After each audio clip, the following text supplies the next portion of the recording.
नमस्ते। कभी सोचा है हम ये पेड़ पौधे जानवर आखिर बने किस चीज से हैं? मतलब वो कौन से केमिकल बिल्डिंग ब्लॉक्स हैं जो हम सबको बनाते हैं? आज की इस बातचीत में चलिए इसी में थोड़ा और गहरे उतरते हैं।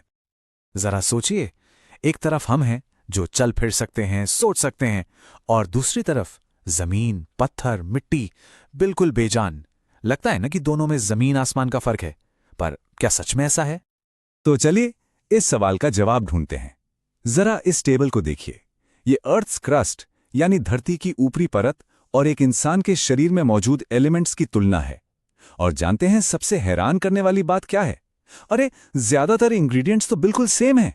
हाँ ठीक है, हम में कार्बन और हाइड्रोजन थोड़ा ज्यादा है, पर असल में तो हम सब उसी मिट्टी, उन्हीं एलिमेंट से बने हैं जिनसे धरती बनी है।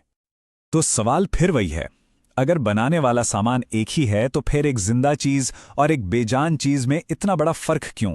वो कौन सा जादू है? वो कौन सी सीक्रेट इंग्रेडिएंट है जो इन मामूली एलिमेंट्स को जिंदगी की इतनी कॉम्प्लेक्स शक्ल दे देती है?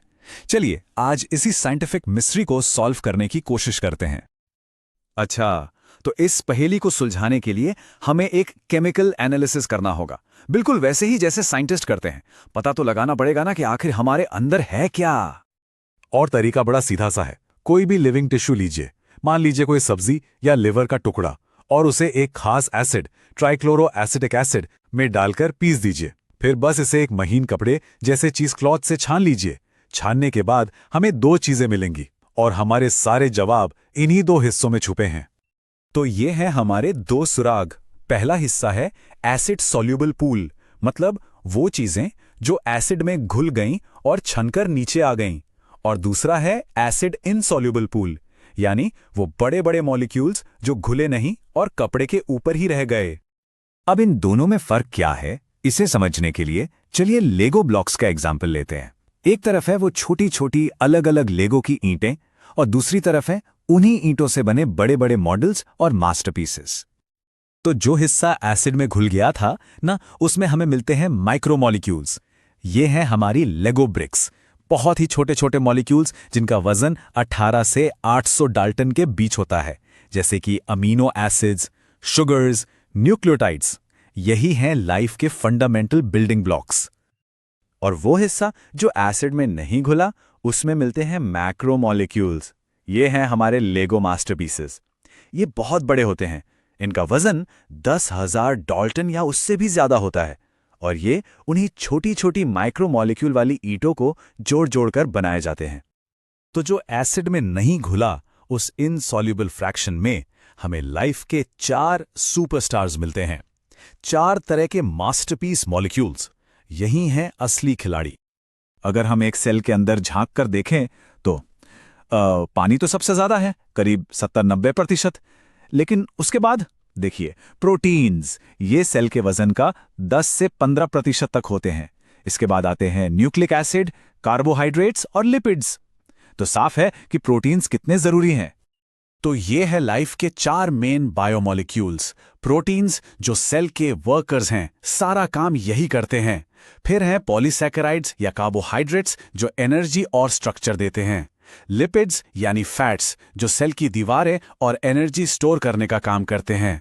और आखिर में न्यूक्लिक एसिड, ये तो लाइफ का ब्लूप्रिंट है। सारी जानकारी इन्हीं में होती है। प्रोटीन्स कितने जरूरी हैं, इसका अंदाजा बस इस बात से लगाइए। जानवरों की दुनिया में जो सबसे आम प्रोटीन है वो है कोलेजन, और पूरे बायोस्फीयर में, मतलब पेड़ पौधों को मिलाकर, जो सबसे ज्यादा पाया जाने वाला प्रोटीन है वो है रूबिस्को।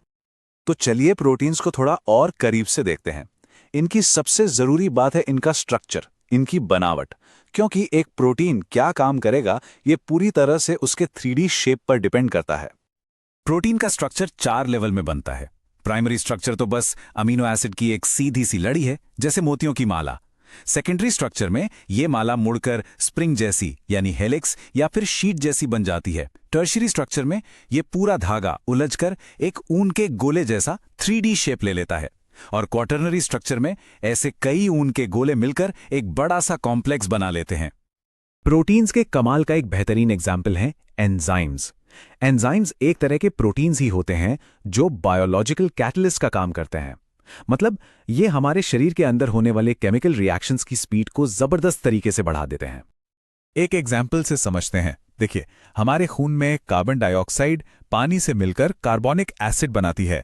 अगर इस रिएक्शन को अपने हाल पर छोड़ दें तो ये बहुत बहुत ही ज्यादा धीमी है, इतनी धीमी कि 1 घंटे में सिर्फ 200 मॉलिक्यूल्स बन पाते हैं।